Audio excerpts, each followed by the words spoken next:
ხევისთვის წარსულს ცხოვრებაში უპირველეს სანუგეშოდ ითვლებოდა ადგილი, სადაც ეხლა საქართველოდან ჩრდილოეთისკენ მიდის გზა, რომელიც რკალსავით იხრება და სიონის კლდეს სარტყელსავით ერტყმება.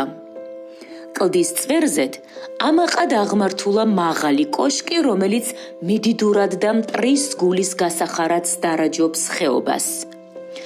ეს გახლდათ ადგილი, სადაც ხევი იკრიბებოდა, რომ წარსულის დროის მტარვალის წადილს წინ გადასდგომოდა და მისი მოსისხლე სურვილი შეემუსრა. ასე აღწერს სიონის მთას და ისტორიული ძეგლის მნიშვნელობას ალექსანდრე ყაზბეგი.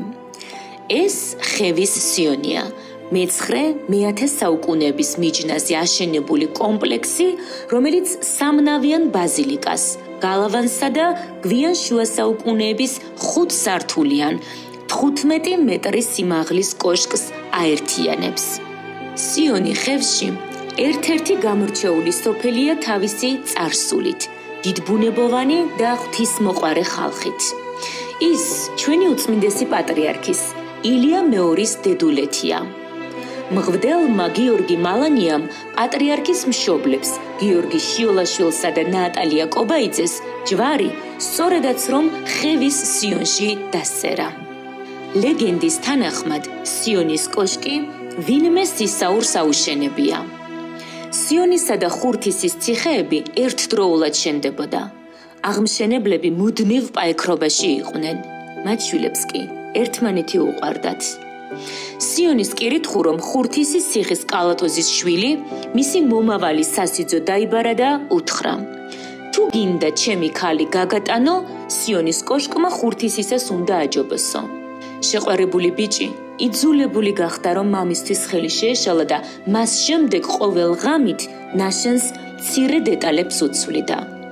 საბოლოო ჯამში ხურთისის ციხის ერთი ფასადი გადახრილი და უზუსტო აშენდა.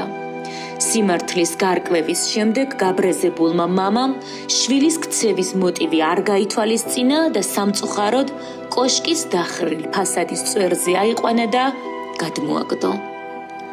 აზრის შესასვლელ კართან მარჯვენა მხარეს ქვის დასაჯდომია გამართული, სადაც ბერიკაცები თემის საქმეებზე ბჭობდნენ.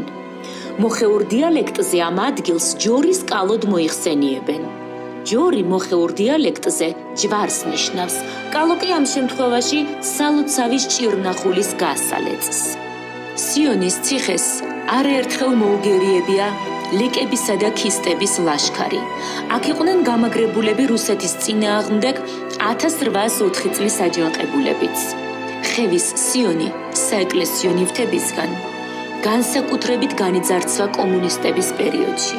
სხვა უამრავ სიწმინდესთან ერთად დაიკარგა 1693 წელს შეწირული ვერცხლით შეჭედილი მღვთაების ჯვარი, რომელიც ბაადურ არაგვის ერისთავმა და მისმა მეუღლემ თამარ ციციშვილმა ხევს სუდარსა სიონისასა შესწირეს სულისა საოხად და შვილიერებისათვის.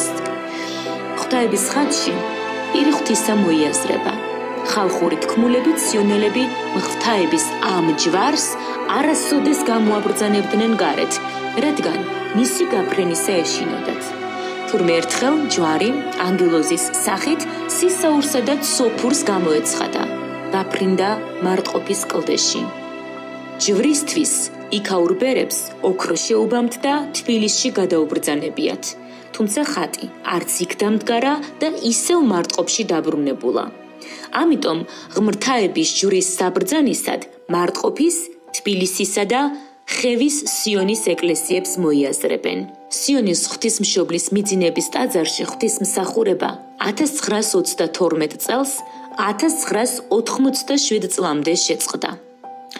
1986 წელს მოხევეებმა მაშინდელ მინისტრთა საბჭოს თავმჯდომარე ოთარ ჩერქეზიას თხოვნით მიმართეს, რომ ხევის სიონი წირვა-ლოცვის ჩასატარებლად ადგილობრივებისათვის გადაეცათ. დაერეგისტრირებინათ მართლმადიდებელ ქრისტიანთა ორგანიზაცია. 2006 წლის 7 ნოემბერს ხევის სიონს ეროვნული მნიშვნელობის კულტურის უძრავი ძეგლის კატეგორია მიენიჭა.